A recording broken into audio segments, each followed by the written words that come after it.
So Shabbat Shalom again, everyone, on the Shabbat Ki Teitze. Arik Einstein is one of the troubadours of Israeli music. Many years ago, I was asked to sing a song of his as a father-daughter dance at a wedding. And I think you'll understand when I sing it for you the reason for that. And then you'll see the method behind my madness of why I'm singing this song in relationship to today's Parsha. הגוזלים שלי עזבו את haKen, פרסו כנפיים ועפו,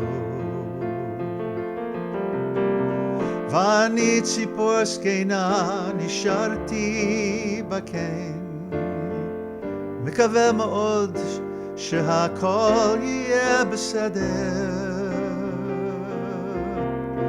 תמיד ידעתי שיבוא היום שבו צריך להיפרד,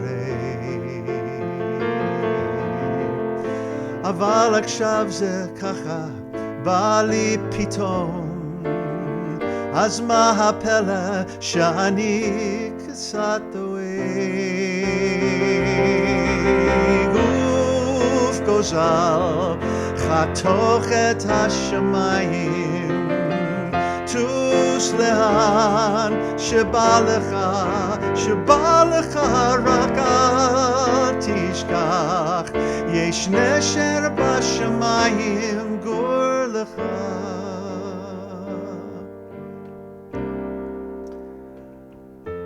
And then the next lyrics are really,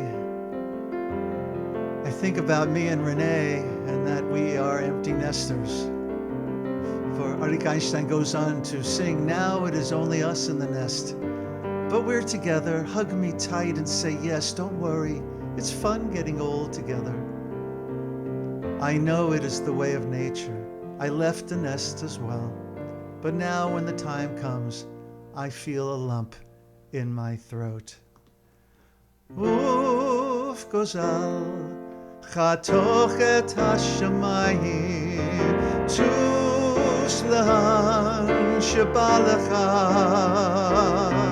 רק אל תשכח, יש נשר בשמיים גור לך,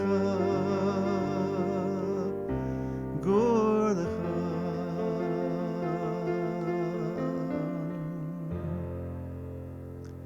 כי יקרא כאן סיפור לפניך,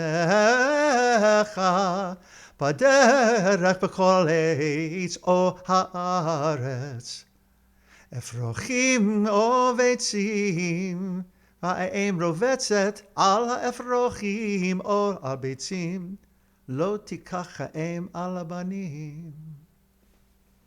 In this week's Parsha, we have the mitzvah that's referred to as Shiluach haKen, of chasing away the mother bird.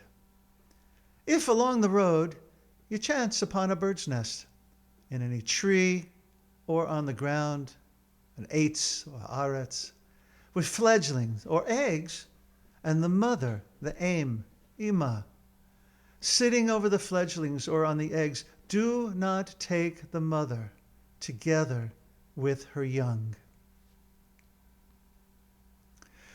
Shalech תשלח את האם ואת בנים תיקח לך, למען ייטב לך והארכת ימים.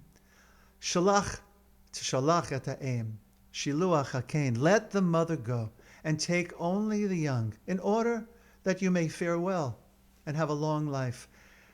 This is, interestingly, one of only 3 mitzvot in the entire Torah where if you do so, then you're promised a long life, that the length of your days will be long.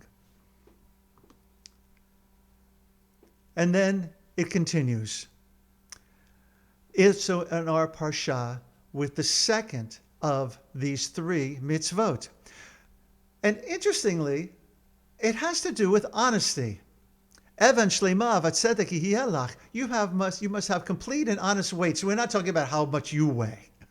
We're talking about, holding up the little weights and measuring out things when people buy stuff in the marketplace, and have completely honest measures.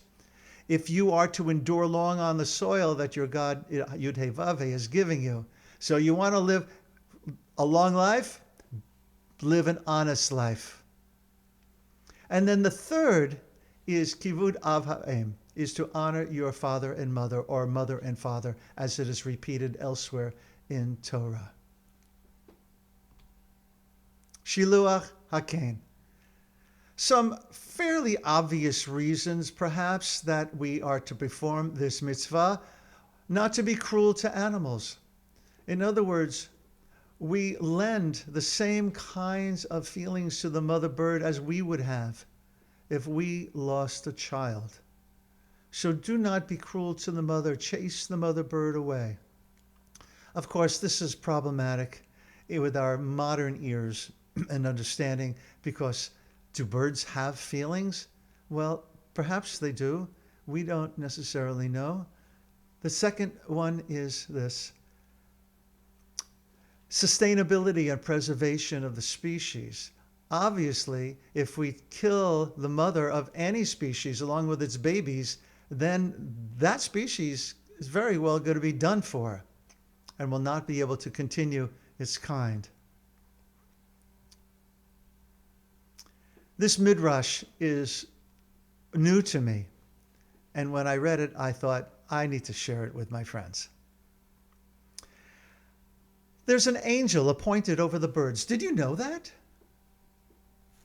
There's an angel appointed over the birds, and when Israel performs this commandment of Shiluach haKen, and the mother departs weeping and her children crying, the angel agonizes for the birds and asks God, does it not say that his compassion, your compassion, Barachamav, Kol Ma'asav in Psalm 145, is in all of your works? Why did you decree on that bird to be exiled from her nest? And what does the Holy One do? The Holy One gathers together all of the angels and says to them, this angel is concerned for the welfare of a bird and is complaining of its suffering.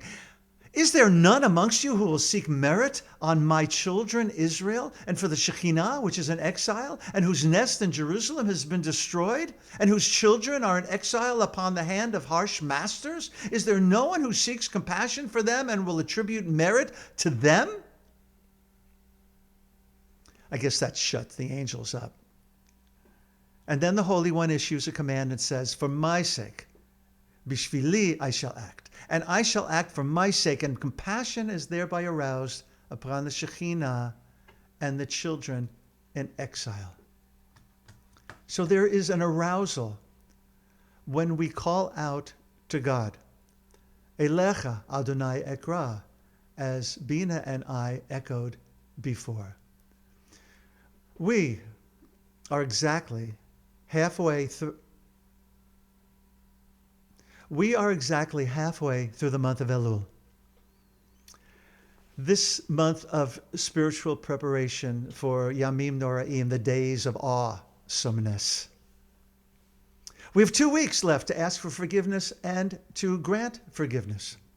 And as we inch closer to Rosh Hashanah Yom Kippur, I hope you'll allow this midrash, this midrashic image, to percolate a little bit. This compassionate one, the compassionate one, who is desperate to help us, to protect us. A merciful one who doesn't always get it right, but wants so badly to stand with us in our tsuris. A healer that cannot bear to hear our cries of anguish, and who strives to put compassion and dignity at the center of the human-divine relationship. And so, on this Shabbos, may the Shabbat day serve as a reminder to act compassionately towards each other and to the whole of creation.